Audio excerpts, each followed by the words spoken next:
I was holding a tray of steaming plates when my vision blurred again. The living room was filled with cheerful voices, clinking glasses, and the polished laughter my husband always used when he wanted to impress someone.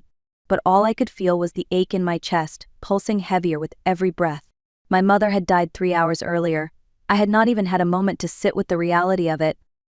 Colton leaned close to me, his voice a low warning that only I could hear. "Keep smiling. Serve them. Do not ruin this night for me." The threat was familiar. The timing was cruel. I swallowed hard and nodded, not because I agreed, but because I had no strength left to argue. I stepped toward the guests again. Mr. Calloway, Colton's boss, lifted his eyes and paused. He noticed my trembling hands.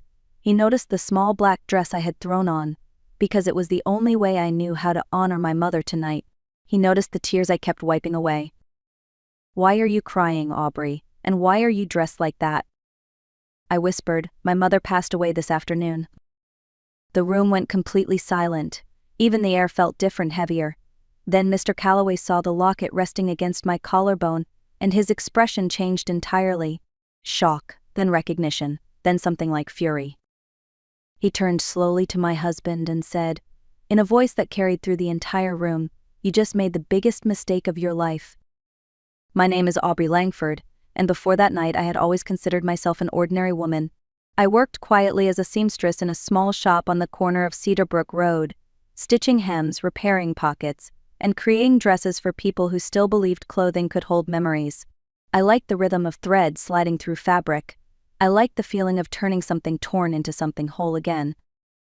I grew up with my mother, Miriam, in a small apartment above a bakery. Life was simple, sometimes difficult, but filled with warmth. She was the kind of woman who could make a room feel safer just by being in it. She taught me how to sew, how to save money, how to speak gently even when the world was loud. On cold winter nights, she and I would sit by the window mending coats for the neighborhood kids. She always said that kindness was a currency that never ran out. After she retired, her health began to fade, but she never stopped asking about my life. Every time I visited her, she would touch my cheek and say she was proud of the woman I had become. I never realized how much those moments meant until they were gone. My marriage to Colton had once seemed like a bright future. He used to bring me wildflowers, leave notes in my lunch bag, promise me a life full of support and partnership. But slowly, almost quietly, that man disappeared. In his place was someone who criticized my work, monitored my spending, and reminded me often that he earned more and therefore mattered more. Still, I stayed. I told myself all marriages had seasons. I convinced myself that patience was a virtue. I believed if I kept giving, eventually he would give back. I was wrong. Looking back, the unraveling of my marriage did not happen in one dramatic moment. It happened in small, almost invisible shifts, the kind you only recognize once they have stacked on top of each other, until you can no longer carry them. Colton began changing a few months after our wedding. At first it was little comments about my job. He would ask why I chose to sew when I could find something more respectable, something that brought in real money. I tried to laugh it off, but each remark chipped away at the confidence my mother had spent years building in me. Then came the rules. He wanted access to my phone because he said couples should not keep secrets. He started managing our bank accounts because he claimed budgeting stressed me out. When I bought fabric for personal projects, he questioned every receipt. When I stayed late at the shop, he accused me of wasting time. I told myself he was just under pressure, that everyone goes through difficult phases. That marriage required compromise, but slowly the compromise became one-sided, and the apartment that once felt like home began to feel like a place where I had to walk gently to avoid waking something dangerous inside him. Sometimes when I lay awake at night, I imagined telling my mother everything. She would have told me to leave. She would have asked me why I was shrinking myself to fit inside a version of life that did not belong to me. But I never told her. I kept hoping Colton would return to the man I married, the one who held my hands and promised he would never let me face life alone. That man was long gone. The day my mother passed away began like any other. I was at the shop hemming a bridesmaid dress when my phone started ringing nonstop in my apron pocket. I almost ignored it. Colton hated when I answered personal calls at work, and the last thing I wanted was another lecture waiting for me at home. But something in my chest tightened, a quiet instinct telling me to pick up. It was the hospital. The nurse spoke gently, choosing her words with care, but nothing could soften the weight of what she said. My mother had gone into cardiac arrest earlier that morning. They tried to revive her. They tried everything, but she was gone. For a long moment I could not speak. My hand froze around the phone. The world felt blurry and silent, as if someone had turned down the volume of life itself. I remember nodding even though the nurse could not see me.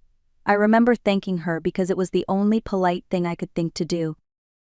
I sat on the dressing stool for nearly an hour, staring at the fabric in my lap. The bridesmaid dress slipped to the floor. Tears would not come. Shock held them back like a dam. When I finally walked home, the air felt colder than it should have. The city kept moving around me as if nothing had happened, as if my world had not just cracked in half. I told myself I would talk to Colton. I desperately needed comfort, support, someone to say I am here. But when he opened the door, everything inside me sank. His first words were not "what happened" or "are you all right?" They were "why is dinner not ready?" In that moment, standing in the doorway with swollen eyes and trembling hands, I realized Colton had not even noticed I was late. His disappointment was not about my sadness, it was about the empty dining table behind me. I tried to speak, but the words tangled in my throat. "My mother died today," I finally managed to whisper. He blinked once, expression unchanged. Then he sighed, annoyed, as if I had just told him the store was out of his favorite coffee. "Aubrey, you know how important tonight is. Richard Calloway is coming. This dinner could change my entire career. Can you please hold it together for a few hours?" Hold it together, as if grief were something I could fold neatly and tuck away in a drawer, as if losing the only family I had was a small inconvenience in his schedule. He handed me a list of dishes he wanted on the table by 7. His voice sharpened when he saw I was not moving. "Do not start crying, not now. If you ruin this night, you will ruin everything for both of us." I moved because I had no strength left to fight. I chopped vegetables while my vision blurred. I burned my hand on a pan because I could not focus. At one point, I leaned against the counter, trying to breathe through the ache in my chest. Colton walked by, glanced at me, and said, "We cannot afford drama tonight." When the guests arrived, I put on the only black dress I owned, a quiet tribute to my mother. I hoped no one would notice the redness around my eyes. But Mr. Calloway did. He watched me closely as I poured wine, as I silently wiped tears that refused to stay back, as Colton kicked my leg under the table whenever I paused too long. The room buzzed with polite conversation, yet all I could hear was the echo of my mother's voice, telling me I deserved better than this. For the first time, I wondered if she had been right. As I leaned forward to refill Mr. Calloway's glass, my hands were shaking so badly that the wine swayed near the rim. I tried to steady myself, but the chain around my neck slipped loose. The small silver locket that had belonged to my mother slipped out from beneath my collar and landed gently against my dress. Mr. Calloway's eyes locked on it instantly. "May I ask where you got that?" he said quietly, his voice cutting through the noise of the room. I hesitated. "My mother gave it to me when I turned 13. She said it had been in our family for generations, but she never told me more than that." His expression shifted. First disbelief, then recognition so sharp it felt like a blade. He asked for my mother's name. When I answered Miriam Langford, he inhaled sharply, as if someone had knocked the breath out of him. "That is not a common name," he murmured. His gaze grew heavier. "Did your mother ever live in Easton County?" The question shocked me. Yes, she grew up there. She never wanted to talk about her past. He closed his eyes for a moment, steadying himself. Then he looked at me with an emotion I could not name. "Aubrey, that locket belonged to my family. My sister disappeared 30 years ago. She ran away under circumstances we never understood. Her name was Miriam." My heart stopped. Before I could react, Colton cut in, trying to steer the conversation away, but Mr. Calloway stood. His voice was no longer gentle. "You forced this woman to serve us on the day her mother died, and you did not even know who she was." He turned to my husband with a stare so cold that it silenced the entire room. "You have made the gravest mistake of your life." Colton tried to laugh it off, a nervous, brittle sound that fooled no one. He put a hand on Mr. Calloway's shoulder as if they were old friends caught in a harmless misunderstanding. "Sir, Aubrey is emotional. She exaggerates things when she is upset. You know how women can be." The room froze. Mr. Calloway stepped away from him as if the touch itself was offensive. His voice, once calm and fatherly, now carried the weight of someone used to commanding entire boardrooms.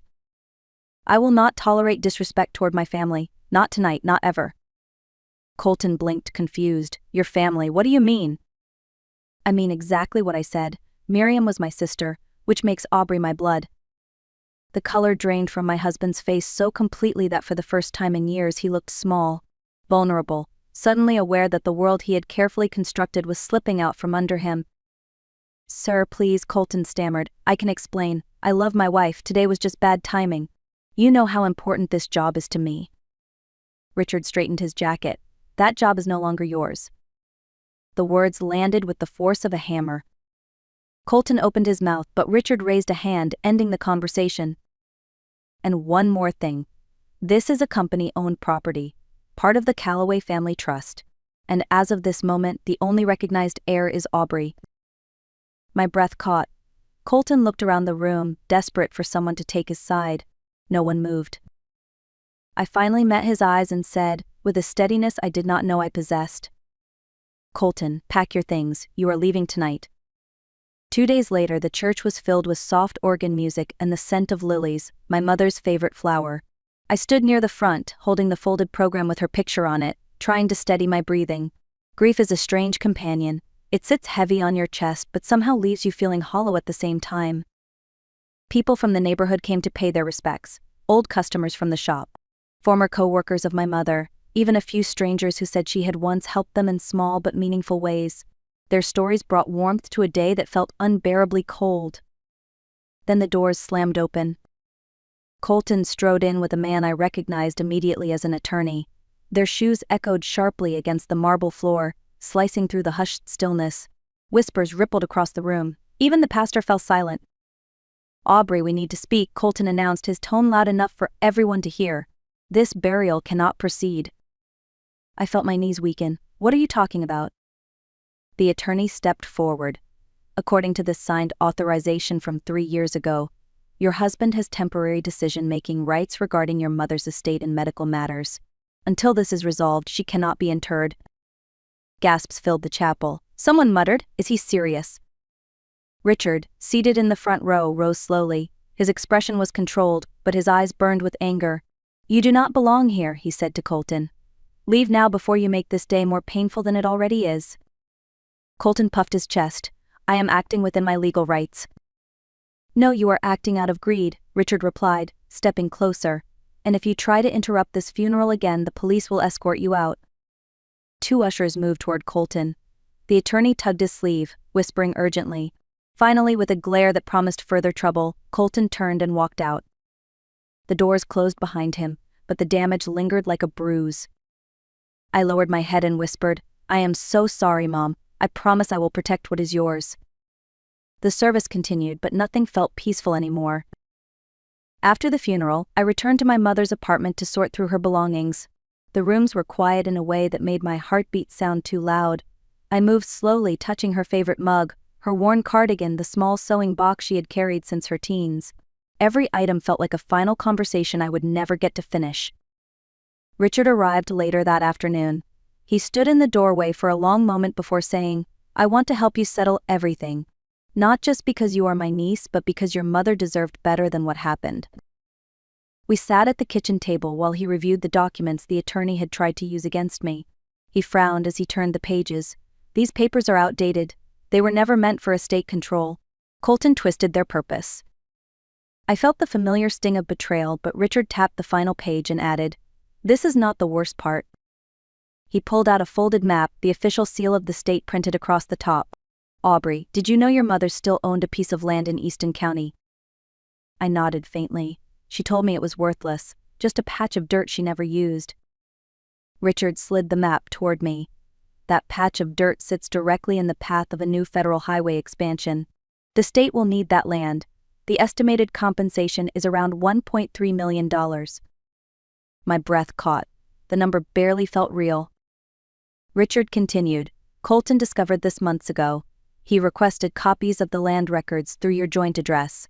He has been planning to claim the payout behind your back." A slow realization settled into my bones. The sudden interest in my mother's medical decisions, the rush to control her estate, the desperation at the funeral. He was not mourning, he was hunting. I closed my eyes, grief folding silently into anger. Colton had taken so much from me, but this time he would not take the last thing my mother left behind. For the first time since she died, I felt a spark of resolve. When I returned to the apartment Colton and I had once shared, the door was slightly open. A chill moved down my spine. Inside, the place looked as though a storm had torn through it. Drawers were overturned, cushions ripped open, my sewing machine knocked to the floor. The life I had built piece by piece lay scattered in ruins. At first I thought it was simple rage. Colton had always struggled to control his temper. But as I stepped carefully through the mess, something else caught my eye. A stack of envelopes lay tossed near the kitchen island. All of them were addressed to me. I picked up the first one and felt my stomach twist. It was a debt notice. Then another. And another. By the time I reached the bottom of the pile, my hands were shaking. More than $150,000 in loans. All in my name. My mind raced. I had never applied for any of this, never signed anything. But tucked between the letters was a familiar form with my signature crudely copied at the bottom. He had reused a medical release form I signed years ago, scanned it, and pasted the signature onto new documents. The banks had accepted it without question, because the accounts were joint. In the middle of the chaos, I found a bank statement showing where the money had gone. Transfers to a salon called Carter & Company, specifically to its owner, Brielle Carter. His mistress. The realization hit with a force that knocked the air from my lungs. Colton had not only planned to take my mother's land, he had already emptied my future to fund his new life with someone else. I sank onto the floor, surrounded by shredded memories and forged promises. I had lost my mother, my home, and now the financial stability she had always begged me to protect. But sitting there, clutching those debt letters, something inside me hardened. I would not let him break what remained of me. The next morning, I drove to Carter & Co., the salon where most of the transfers had gone. The building was sleek and modern, with floor-to-ceiling windows and gold lettering across the entrance. It looked nothing like the small, cozy places I was used to. This was luxury funded with my stolen future. Inside, the air smelled of hairspray and expensive perfume. A woman with flawless curls and sharp eyeliner walked toward me, her heels clicking confidently across the marble floor. "You must be Aubrey," she said, smiling in a way that did not reach her eyes. "Colton mentioned you might show up eventually." I felt something cold settle in my chest. "He talked about me." She shrugged. "Only when he was frustrated. You were holding him back, you know. He deserved better." Better. That word stung more than it should have. I asked her directly, "Did you know he used my name to fund this place? Did you know he put me in debt so you could have your dream salon?" She did not flinch. Men do what they need to do. And for the record, I am pregnant. He wants to build a future with me. The room tilted for a second. Pregnant. The word echoed in my mind like a warning. But then I remembered something Donna, my mother-in-law, had once let slip during an argument. A medical condition from Colton's early 20s. Something he had hidden out of embarrassment. He cannot have children. My gaze locked onto Brielle. "Has he even told you the truth about himself?" Her smirk faltered. I stepped closer.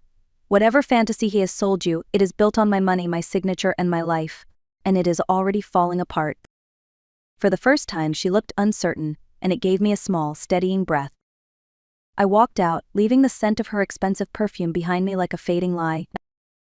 I drove straight to Donna's house, my hands gripping the steering wheel so tightly my knuckles turned white.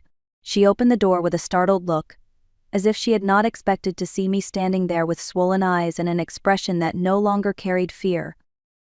"Aubrey, this is not a good time." "It will only take a minute," I said. My voice sounded calm, almost too calm. I stepped inside before she had the chance to refuse.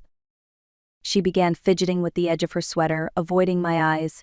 "If this is about Colton, I do not know what he has told you, but he is under a lot of pressure." I reached into my bag and pulled out an envelope. Inside was a check I had written for $20,000. I placed it on the table between us. "I need answers. That is for you. All you have to do is tell me the truth." Her eyes widened at the sight of the check. Her fingers twitched toward it, but then she hesitated.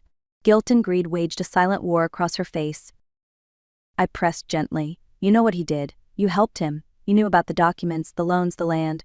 You knew he was after my mother's estate long before she passed." The The silence stretched. Finally, her shoulders sagged. She reached for the check as though it weighed 1,000 pounds. "Fine," she whispered. "I will tell you everything." I clicked my pen, pretending to sign the check, and tapped my phone screen. The recorder was already running. Donna confessed. The forged papers, the land search, the plan to control my mother's medical care, even the pharmacy contact who helped switch her medication. She spilled every secret she had guarded. When she finished, I picked up the check, tore it cleanly in half, and placed the pieces in her stunned hands. "I do not pay for the truth, Donna. I just needed you to say it out loud." That night, I stayed at my mother's apartment. It was the only place that still felt familiar, even if the silence pressed against me like a weight. I made tea, sat by the window, and replayed Donna's confession over and over in my mind. The truth had finally surfaced, but I knew Colton would not let it end there. Men like him never accept losing control.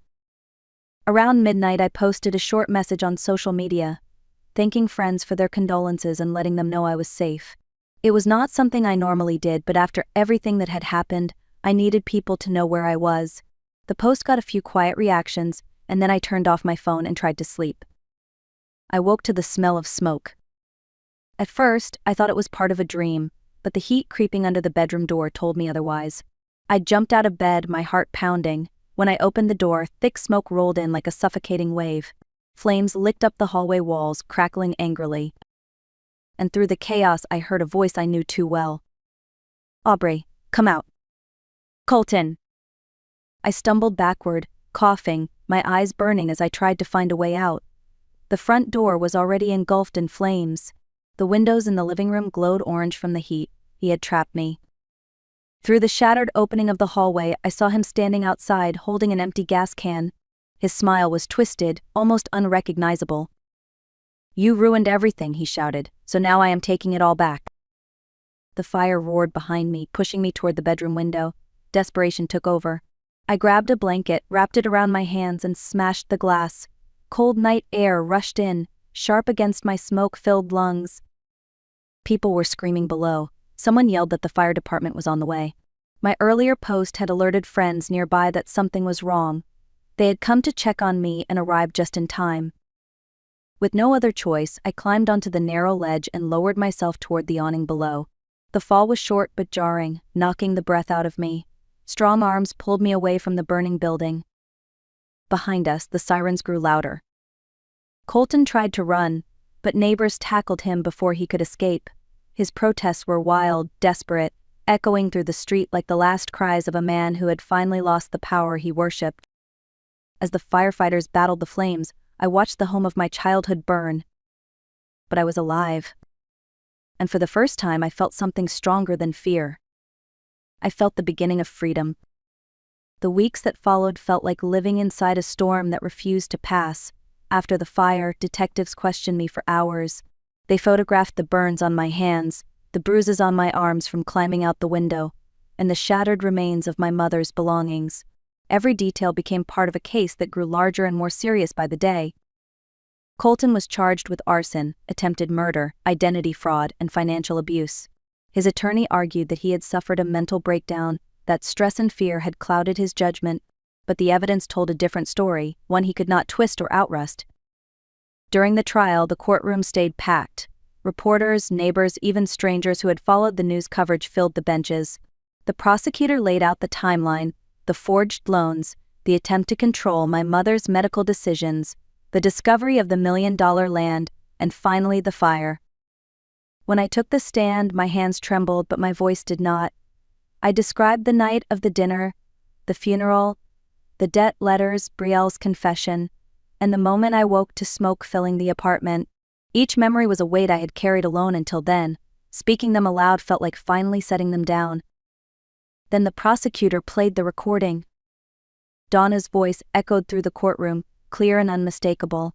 Her confession detailed the plan she and Colton had devised, the pharmacy contact who had switched my mother's medication, and the strategy to seize control of the estate. A ripple of shock spread across the room. Even Colton closed his eyes, as if hearing the truth, spoken out loud, stripped him of whatever excuses he had clung to. When the verdict came, the silence was absolute. Guilty on all counts. The judge sentenced him to 25 years in state prison without the possibility of early release. He did not look at me as they led him away. For the first time in a very long time, I exhaled without fear. The day after the verdict, the city felt different, softer somehow, quieter, as if the noise that had chased me for months had finally gone silent. I returned to my mother's old apartment one last time before the renovations began. The walls were stripped down, the window frames removed, the floor covered with fresh lumber.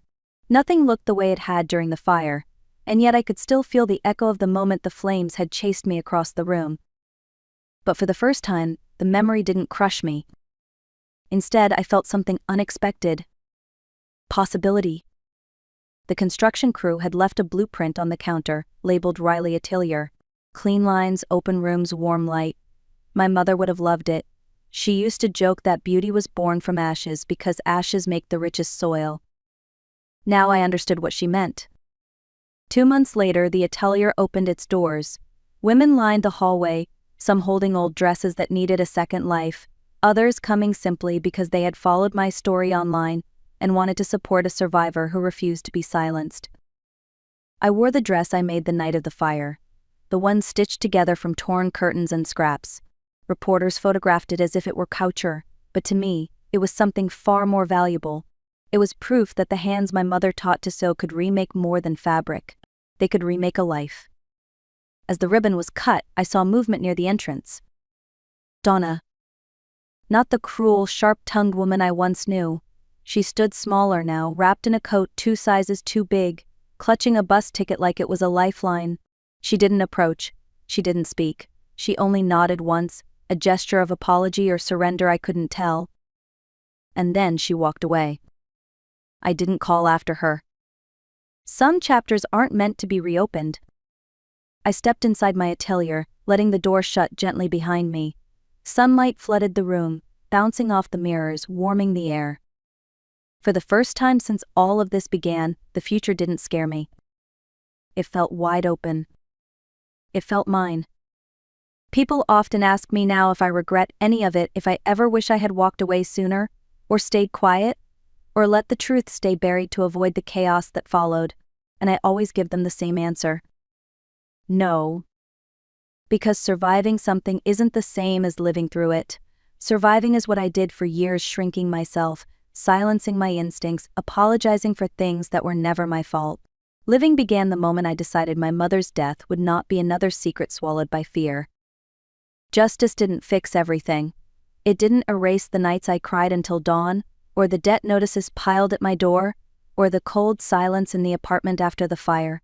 But justice gave me something else: space. Space to breathe. Space to rebuild. Space to remember who I was before someone tried to rewrite my life as their property. My atelier is small, but when I unlock the door each morning and smell the faint scent of fabric and cedar, it feels like stepping into a promise. Each dress I design carries a stitch of my mother's courage, a bit of her stubbornness, and the softness she taught me to never mistake for weakness. If you're listening to this and you're standing at the edge of your own breaking point, hear me clearly. You are allowed to reclaim your life. You are allowed to walk away from the people who break you.